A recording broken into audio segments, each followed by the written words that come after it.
എല്ലാവർക്കും നമസ്കാരം. ഇന്ന് നമ്മൾ ഷുഡ്, വുഡ്, കുഡ് ഇതിൻ്റെ കറക്റ്റായിട്ടുള്ള യൂസേജാണ് ഡിസ്കസ് ചെയ്യുന്നത്. മിക്കവർക്കും തന്നെ കൺഫ്യൂഷൻ ഉണ്ടാകുന്ന ഒരു ടോപ്പിക്കാണിത്. സോ ഈ വീഡിയോ നിങ്ങൾ അവസാനം വരെ കണ്ടിട്ട് ഇഷ്ടപ്പെട്ടെങ്കിൽ തീർച്ചയായിട്ടും ലൈക്ക് ചെയ്തതിനെ ഒന്ന് അറിയിക്കുക. നമ്മൾ സാധാരണ എന്തെങ്കിലും ഒരു കാര്യം നിർബന്ധമായും ചെയ്യണം, അതായത് സ്ട്രോങ് ആയിട്ട് ഒരു അഡ്വൈസ് കൊടുക്കുവാണ്, ആ സമയത്ത് നമ്മൾ ഷുഡാണ് യൂസ് ചെയ്യേണ്ടത്. ഒരു ഉദാഹരണം പറയുവാണെങ്കിൽ, നീ നിൻ്റെ മാതാപിതാക്കളെ അനുസരിക്കണം. അതെങ്ങനെ പറയും? അനുസരിക്കുക എന്ന് പറയാൻ obey. U should obey your parents. U should obey your parents എന്ന് പറഞ്ഞാൽ നീ നിൻ്റെ മാതാപിതാക്കളെ, പേരൻസ് എന്ന് പറഞ്ഞാൽ മാതാപിതാക്കൾ.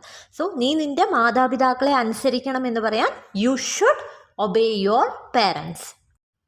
അതേപോലെ തന്നെ നീ കൃത്യസമയത്ത് വരണം. അതെങ്ങനെ പറയും? You should come on time.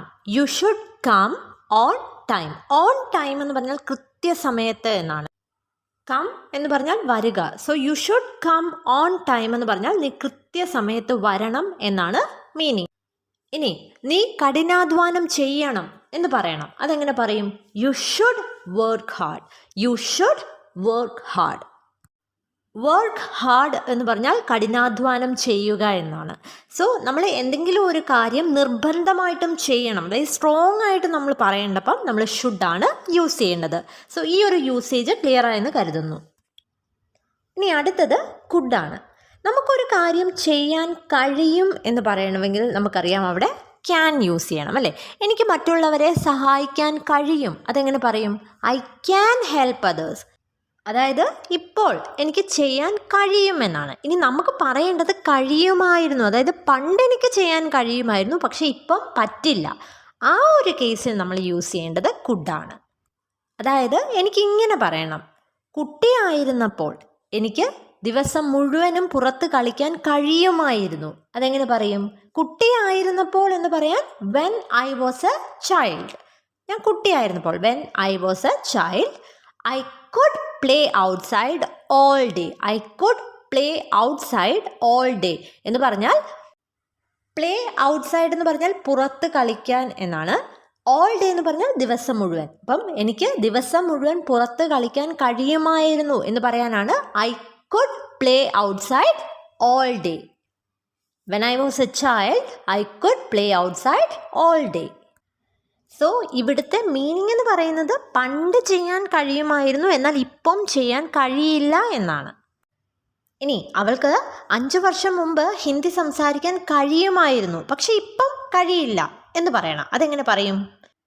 She could speak Hindi 5 years ago. She could speak Hindi 5 years ago. Speak എന്ന് പറഞ്ഞാൽ സംസാരിക്കുക. 5 years എഗോ എന്ന് പറഞ്ഞാൽ 5 വർഷം മുമ്പ്. അപ്പോൾ 5 വർഷം മുമ്പ് അവൾക്ക് ഹിന്ദി സംസാരിക്കാൻ കഴിയുമായിരുന്നു പക്ഷേ ഇപ്പം അവൾക്ക് ഹിന്ദി സംസാരിക്കാൻ കഴിയില്ല. അതാണ് ഈ ഒരു സെൻറ്റൻസ് കൊണ്ട് മീൻ ചെയ്യുന്നത്. She could speak Hindi 5 years ago. ഇനി ഒരു പോസിബിലിറ്റിയെക്കുറിച്ച് പറയാൻ നമ്മൾ കുഡ് യൂസ് ചെയ്യാറുണ്ട്. അതായത് ഇപ്പം നിങ്ങളുടെ ഒരു ഫ്രണ്ടിനെ വിളിച്ചു, ഫ്രണ്ട് ഫോൺ അറ്റൻഡ് ചെയ്യുന്നില്ല, അപ്പം അവൻ ഓഫീസിലായിരിക്കാം അതുകൊണ്ടാണ് ഫോൺ എടുക്കാത്തത് എന്നുള്ള മീനിങ് പറയത്തില്ലേ? അപ്പം അതിനെന്താണ്? കുഡ് ബി ആണ് യൂസ് ചെയ്യുന്നത്. സോ അവൻ ഓഫീസിലായിരിക്കാം എന്നെങ്ങനെ പറയും? He could be in the office. He could be in the office എന്ന് പറഞ്ഞാൽ അവൻ ഓഫീസിലായിരിക്കാം എന്നാണ് മീനിങ്. ഇനി അടുത്തൊരു എക്സാമ്പിൾ പറയാം. നാളെ മഴ പെയ്തേക്കാം. ഇതും സാധ്യതയുള്ള ഒരു കാര്യമാണ്, അല്ലേ? അവിടെയും നമുക്ക് കുഡ് യൂസ് ചെയ്യാം. It could rain tomorrow. It could rain tomorrow എന്ന് പറഞ്ഞാൽ നാളെ മഴ പെയ്തേക്കാം എന്നാണ്. സോ നമ്മൾ കഴിഞ്ഞ വീഡിയോയിൽ മേയും മൈറ്റും യൂസ് ചെയ്ത് ഈ സെയിം കാര്യം പറയാമെന്ന് കണ്ടു. ഇറ്റ് മൈറ്റ് റെയിൻ ടുമോറോ എന്ന് പറഞ്ഞാലും നാളെ മഴ പെയ്തേക്കാം എന്ന് തന്നെയാണ്. സോ അതേപോലെ തന്നെ ഭാവിയിലെ ഒരു സാധ്യത പറയാൻ നമ്മൾ കുഡ് യൂസ് ചെയ്യാറുണ്ട്. ഇനി അടുത്ത കുഡിൻ്റെ യൂസ് എന്ന് പറയുന്നത്, നമുക്ക് ആരോടെങ്കിലും പൊളൈറ്റായിട്ട് ഒരു റിക്വസ്റ്റ് നടത്തണം. അപ്പം ആ സമയത്ത് നമുക്ക് കുഡ് യൂസ് ചെയ്യാം. ഉദാഹരണം പറയുവാണെങ്കിൽ, ഇത് 1 മിനിറ്റ് ഒന്ന് പിടിക്കാമോ എന്ന് ചോദിക്കണം. അതെങ്ങനെ ചോദിക്കും? Could you please hold this for a minute. Could you please hold this for a minute എന്ന് പറഞ്ഞാൽ ഇത് 1 മിനിറ്റ് ഒന്ന് പിടിക്കാമോ എന്നാണ് മീനിങ്. ഹോൾഡ് എന്ന് പറഞ്ഞാൽ പിടിക്കുക, ഫോർ എ മിനിറ്റ് എന്ന് പറഞ്ഞാൽ 1 മിനിറ്റ്. അപ്പോൾ ഇത് 1 മിനിറ്റ് ഒന്ന് പിടിക്കാമോ എന്ന് പൊളൈറ്റായിട്ട് ചോദിക്കാനാണ് could you please hold this for a minute. അതേപോലെ തന്നെ നമ്മൾ ചോദിക്കത്തില്ലേ, ദയവായി എനിക്കൊരു ഉപകാരം ചെയ്യാമോ? അതെങ്ങനെ ചോദിക്കും? Could you please do me a favour? Could you please do me a favour? Favour എന്ന് പറഞ്ഞാൽ ഉപകാരം. അപ്പം എനിക്കൊരു ഉപകാരം ചെയ്യാമോ എന്ന് ചോദിക്കാനാണ് could you please do me a favour. So നമുക്ക് പൊളൈറ്റായിട്ടൊരു റിക്വസ്റ്റ് നടത്തേണ്ട. അപ്പം കുഡ് യു പ്ലീസ് കഴിഞ്ഞിട്ട് എന്താണോ ചോദിക്കേണ്ടത് അത് പറയുക. പിന്നെ കുഡിൻ്റെ ഒരു മീനിങ് എന്ന് പറയുന്നത്, ഇപ്പം എനിക്കെന്തെങ്കിലും ചെയ്യാൻ കഴിഞ്ഞു എന്ന് പറയണം. അപ്പം ആ സമയത്ത് നമുക്ക് കുഡ് യൂസ് ചെയ്യാം. അതായത് എനിക്ക് എല്ലാ പ്രശ്നങ്ങളും പരിഹരിക്കാൻ കഴിഞ്ഞു. അതെങ്ങനെ പറയും? I could solve all problems. I could solve all problems. All problems എന്ന് പറഞ്ഞാൽ എല്ലാ പ്രശ്നങ്ങളും എന്നാണ്. സോൾവ് എന്ന് പറഞ്ഞാൽ പരിഹരിക്കുക. സോ എനിക്ക് എല്ലാ പ്രശ്നങ്ങളും പരിഹരിക്കാൻ കഴിഞ്ഞു എന്നെങ്ങനെ പറയും? I could solve all problems. അതേപോലെ അവന് വരുവാൻ കഴിഞ്ഞു എന്ന് പറയണമെങ്കിൽ he could come. He could come. Come എന്ന് പറഞ്ഞാൽ വരിക. അപ്പോൾ അവന് വരാൻ കഴിഞ്ഞു എന്ന് പറയാനാണ് ഹി കുഡ് കം. ഇനി അടുത്ത കുഡിൻ്റെ യൂസ് എന്ന് പറയുന്നത്, നമുക്ക് എന്തെങ്കിലും ഒരു സജഷൻ പറയണം. അതായത് ഇപ്പം 2 ദിവസം അവധിയാണ്, അപ്പം നമുക്കൊരു ഷോപ്പിങ്ങിന് പോകാം എന്ന് നമ്മൾ പറയത്തില്ലേ, അവിടെ നമ്മൾ കുഡ് യൂസ് ചെയ്യും. അതായത് ഇതെങ്ങനെ പറയും? നമുക്കൊരു ഷോപ്പിങ്ങിന് പോകാം. We could go for A shopping. We could go for A shopping എന്ന് പറഞ്ഞാൽ നമുക്കൊരു ഷോപ്പിങ്ങിന് പോകാം എന്നാണ് മീനിങ്. സോ ഇങ്ങനെ ഒരു സജഷൻ പറയാനും നമ്മൾ കുഡ് യൂസ് ചെയ്യാറുണ്ട്. സോ നമ്മൾ പറഞ്ഞ പോയിന്റ്സ് ഇതൊക്കെയാണ്. പണ്ട് ചെയ്യാൻ കഴിയുമായിരുന്നു എന്നാൽ ഇപ്പോൾ ചെയ്യാൻ കഴിയില്ലാത്ത കാര്യങ്ങൾ പറയാൻ നമ്മൾ കുഡ് യൂസ് ചെയ്യാറുണ്ട്. പിന്നെ പൊളൈറ്റായിട്ടൊരു റിക്വസ്റ്റ് നടത്തണം. അതായത് എന്നെ ഒന്ന് സഹായിക്കാൻ കഴിയുമോ? അതെങ്ങനെ പറയും? Could you please help me. പിന്നെ അടുത്തത് ഒരു സാധ്യത പറയാൻ, അതായത് ഭാവിയിൽ നടക്കാനുള്ള ഒരു സാധ്യത പറയാൻ വേണ്ടിയിട്ട്, അവൾ നമ്മളെ നാളെ സന്ദർശിച്ചേക്കാം. അതെങ്ങനെ പറയും? She could visit us tomorrow. She could visit us tomorrow എന്ന് പറഞ്ഞാൽ നാളെ അവൾ നമ്മളെ സന്ദർശിച്ചേക്കാം. അത് ഭാവിയിലെ ഒരു പോസിബിലിറ്റിയാണ്. പിന്നെ എന്തെങ്കിലും ഒരു സജഷൻ പറയണമെങ്കിൽ, അതായത് നമുക്ക് നടക്കാൻ പോകാം എന്ന് പറയണമെങ്കിൽ we could go for a walk. ഇനി അടുത്തതാണ് വുഡ്. വുഡ് എന്ന് പറയുന്നത് വില്ലിൻ്റെ പാസ്റ്റ് ടെൻസ് ആയിട്ട് യൂസ് ചെയ്യാറുണ്ട്. ഉദാഹരണം പറയുവാണെങ്കിൽ, നിങ്ങളുടെ സഹോദരി ഒരു എക്സാം എഴുതാൻ പോവാണ്. അപ്പം നിങ്ങൾക്ക് ഉറപ്പാണ് അവൾ ജയിക്കുമെന്ന്. അപ്പം പരീക്ഷയ്ക്ക് പോകുന്ന സമയത്ത് നിങ്ങൾ പറയത്തില്ല അവൾ ജയിക്കും, എനിക്കറിയാം. അപ്പം അത് പറയുന്നത് എങ്ങനെയാണ്? I know she will win. I know she will win എന്ന് പറഞ്ഞാൽ എനിക്കറിയാം അവൾ ജയിക്കുമെന്ന് എന്നാണ് മീനിങ്. ഇനി എക്സാമിൻ്റെ റിസൾട്ട് വന്നു കഴിയുമ്പം അവൾ പാസ്സായി, അപ്പം നിങ്ങൾ പറയത്തില്ലേ എനിക്കറിയാമായിരുന്നു അവൾ ജയിക്കുമെന്ന്. സോ എനിക്കറിയാമായിരുന്നു എന്ന് പറയാൻ ഐ ന്യൂ. അവൾ ജയിക്കുമെന്ന് എന്ന് പറയാൻ she would win. I knew she would win എന്ന് പറഞ്ഞാൽ എനിക്കറിയാമായിരുന്നു അവൾ ജയിക്കുമെന്ന് എന്നാണ് മീനിങ്. സോ ഈ ഒരു സെൻറ്റൻസിൽ വില്ലിൻ്റെ പാസ്റ്റ് ടെൻസ് ആയിട്ടാണ് വുഡ് നമ്മൾ പറഞ്ഞത്. വേറൊരു എക്സാമ്പിൾ പറയാം. ഞാൻ വിചാരിച്ചു അവനിവിടെ താമസിക്കുമെന്ന്. അതെങ്ങനെ പറയും? വിചാരിക്കുക എന്നുള്ളത് തിങ്കാണ്, അതിൻ്റെ past tense. I thought he would stay here. I thought he would stay here. Stay എന്ന് പറഞ്ഞാൽ താമസിക്കുക എന്നാണ്. സോ ഇവിടെ താമസിക്കുമെന്ന് ഞാൻ വിചാരിച്ചു എന്ന് പറയാനാണ് I thought he would stay here. ഇനി അടുത്ത യൂസ് എന്ന് പറയുന്നത്, നമ്മൾ പൊളൈറ്റായിട്ട് ഒരു റിക്വസ്റ്റ് നടത്തേണ്ടപ്പം നമ്മൾ വുഡ് യൂസ് ചെയ്യാറുണ്ട്. അതായത് ഇപ്പം നിങ്ങളൊരു ഓഫീസിൽ ചെന്നു, അവിടുന്ന് കുറച്ച് റിപ്പോർട്ട്സ് വേണം. അപ്പം റിപ്പോർട്ട് റെഡിയായില്ല. അപ്പം റിപ്പോർട്ട് റെഡിയായി കഴിയുമ്പോൾ എനിക്കൊന്ന് മെയിൽ ചെയ്യുമോ എന്ന് നമ്മൾ ചോദിക്കത്തില്ലേ? അപ്പം നമ്മൾ പൊളൈറ്റായിട്ട് വേണം ചോദിക്കാൻ, അല്ലേ? അപ്പം അതെങ്ങനെയാണ് ചോദിക്കുന്നത്? Would you email me when the report is ready. Would you email me when the report is ready എന്ന് പറഞ്ഞാൽ റിപ്പോർട്ട് റെഡി ആകുമ്പോൾ എനിക്കൊന്ന് ഇമെയിൽ ചെയ്യുമോ എന്നാണ് meaning. Would you email me എന്ന് പറഞ്ഞാൽ എനിക്ക് ഇമെയിൽ ചെയ്യുമോ, മെയിൽ ചെയ്യുമോ എന്നാണ് meaning. When the report is ready എന്ന് പറഞ്ഞാൽ റിപ്പോർട്ട് റെഡി ആകുമ്പോൾ. സോ റിപ്പോർട്ട് റെഡി ആകുമ്പോൾ എനിക്കൊന്ന് മെയിൽ ചെയ്യുമോ എന്ന് ചോദിക്കാനാണ് would you email me when the report is ready. ഇനി അടുത്തൊരു എക്സാമ്പിൾ. ഈ ജനൽ തുറക്കുന്നതിൽ എന്തെങ്കിലും വിരോധമുണ്ടോ എന്ന് നമുക്ക് ചോദിക്കണം. അതെങ്ങനെ ചോദിക്കും? വിരോധമുണ്ടോ എന്ന് ചോദിക്കാൻ വുഡ് യു മൈൻഡ് എന്നാണ് പറയുന്നത്. അപ്പം would you mind opening the window.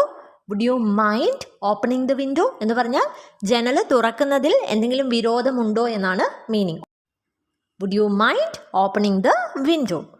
അല്ലെങ്കിൽ നിങ്ങളൊരു ഫ്രണ്ടിൻ്റെ കൂടെ ഫുഡ് കഴിക്കാൻ പോയി. അപ്പം എന്താണ് നിനക്ക് കഴിക്കാൻ വേണ്ടത് എന്ന് നമ്മൾ ചോദിക്കത്തില്ലേ? അതെങ്ങനെ ചോദിക്കും?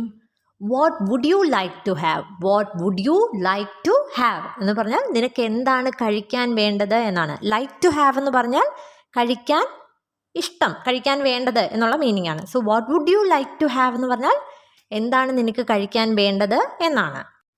ഇനി ഇങ്ങനെ നമ്മളോട് ചോദിച്ചാൽ നമ്മൾ എങ്ങനെ പറയും? എനിക്കൊരു കപ്പ് കാപ്പി വേണം എന്ന് പറയണം. അതെങ്ങനെയാണ് പറയുന്നത്? I would like a cup of coffee. I would like a cup of coffee എന്ന് പറഞ്ഞാൽ എനിക്കൊരു കപ്പ് കാപ്പി വേണം എന്നാണ് meaning. I would like a cup of coffee. So നമ്മൾ ഒരു പൊളൈറ്റായിട്ടൊരു റിക്വസ്റ്റ് നടത്തേണ്ടപ്പോഴും അതേപോലെ തന്നെ നമ്മൾ ആർക്കെങ്കിലും എന്തെങ്കിലും ഓഫർ ചെയ്യുമ്പോഴും നമ്മൾ വുഡ് യൂസ് ചെയ്യാറുണ്ട്. പിന്നെ നമ്മൾ പാസ്റ്റിൽ പതിവായിട്ട് ചെയ്തിരുന്ന ഒരു കാര്യത്തെ സൂചിപ്പിക്കാൻ നമ്മൾ വുഡ് യൂസ് ചെയ്യാറുണ്ട്. ഉദാഹരണം പറയുവാണെങ്കിൽ, എന്നും വൈകിട്ട് ഞാൻ 2 കിലോമീറ്റർ നടക്കുമായിരുന്നു. അതെങ്ങനെ പറയും? Every evening I would walk 2 kilometres. Every evening I would walk 2 kilometres എന്ന് പറഞ്ഞാൽ എന്നും വൈകിട്ട് ഞാൻ 2 കിലോമീറ്റർ നടക്കുമായിരുന്നു. അതായത് പണ്ട് പതിവായി ചെയ്തിരുന്ന ഒരു കാര്യം പറയാനും നമ്മൾ വുഡ് യൂസ് ചെയ്യാറുണ്ട്. ഇവിടെ വുഡിന് പകരം നമുക്ക് യൂസ് ടുവും ഉപയോഗിക്കാം. കാരണം യൂസ് ടു എന്ന് പറഞ്ഞാലും പണ്ട് ചെയ്യുമായിരുന്നു, ഇപ്പോൾ ചെയ്യാറില്ല എന്നുള്ള മീനിങ് ആണ്. സോ ഇത് തന്നെ എങ്ങനെ പറയാം? Every evening I use to walk 2 kilometres എന്ന് പറഞ്ഞാലും എന്നും വൈകിട്ട് ഞാൻ 2 കിലോമീറ്റർ നടക്കുമായിരുന്നു എന്നാണ് മീനിങ്. ഇനി വേറൊരു എക്സാമ്പിൾ പറയാം. അവൻ മണിക്കൂറുകളോളം ഇരുന്ന് കളി കാണുമായിരുന്നു. അതെങ്ങനെ പറയും? He would sit for hours watching the game. He would sit for hours watching the game. Sit for hours എന്ന് പറഞ്ഞാൽ മണിക്കൂറുകളോളം ഇരിക്കുക എന്നാണ്. സോ അവൻ മണിക്കൂറുകളോളം ഇരുന്ന് കളി കാണുമായിരുന്നു എന്ന് പറയാനാണ് he would sit for hours watching the game. ഇനി വുഡിൻ്റെ ലാസ്റ്റ് യൂസ് എന്ന് പറയുന്നത്, ഇപ്പം നമുക്ക് ഇമാജിനറി ആയിട്ടൊരു കാര്യം പറയണം. ഉദാഹരണം പറയുവാണെങ്കിൽ, ഞാൻ നീ ആയിരുന്നെങ്കിൽ ഞാൻ കുറേ മാറ്റങ്ങൾ വരുത്തുമായിരുന്നു. അതായത് ഒരിക്കലും ഞാൻ നീ ആകില്ല അങ്ങനെ പറയേണ്ടപ്പോൾ നമ്മൾ വുഡ് യൂസ് ചെയ്യാറുണ്ട്. അപ്പം ഞാൻ നീ ആയിരുന്നെങ്കിൽ എന്നെങ്ങനെയാണ് പറയുന്നത്? ഇഫ് യൂസ് ചെയ്യണം. If I were you, if I were you എന്ന് പറഞ്ഞാൽ ഞാൻ നീ ആയിരുന്നെങ്കിൽ എന്നാണ് meaning. I would make a lot of changes. I would make a lot of changes. Lot of changes എന്ന് പറഞ്ഞാൽ ഒരുപാട് മാറ്റങ്ങൾ എന്നാണ്. സോ ഞാൻ ഒരുപാട് മാറ്റങ്ങൾ വരുത്തുമായിരുന്നു എന്ന് പറയാനാണ് I would make a lot of changes. So ഞാൻ നീയായിരുന്നെങ്കിൽ ഞാൻ ഒരുപാട് മാറ്റങ്ങൾ വരുത്തുമായിരുന്നു എന്ന് പറയാനാണ് if I were you, I would make a lot of changes. ഇനി ഇത് വെച്ചിട്ടുള്ള ഒരു എക്സാമ്പിളോട് പറയാം. അവൾ എന്നെ ക്ഷണിച്ചിരുന്നുവെങ്കിൽ ഞാൻ അവളുടെ പാർട്ടിക്ക് പോകുമായിരുന്നു. അതെങ്ങനെ പറയും? അവൾ എന്നെ ക്ഷണിച്ചിരുന്നുവെങ്കിൽ എന്ന് പറയാം ഇഫ് ഷീ ഇൻവൈറ്റഡ് മീ, ഞാൻ അവളുടെ പാർട്ടിക്ക് പോകുമായിരുന്നു. I would go to her party. I would go to her party. അപ്പോൾ അവൾ എന്നെ ക്ഷണിച്ചിരുന്നുവെങ്കിൽ ഞാൻ അവളുടെ പാർട്ടിക്ക് പോകുമായിരുന്നു എന്ന് പറയുന്നത് എങ്ങനെയാണ്? If she invited me, I would go to her party.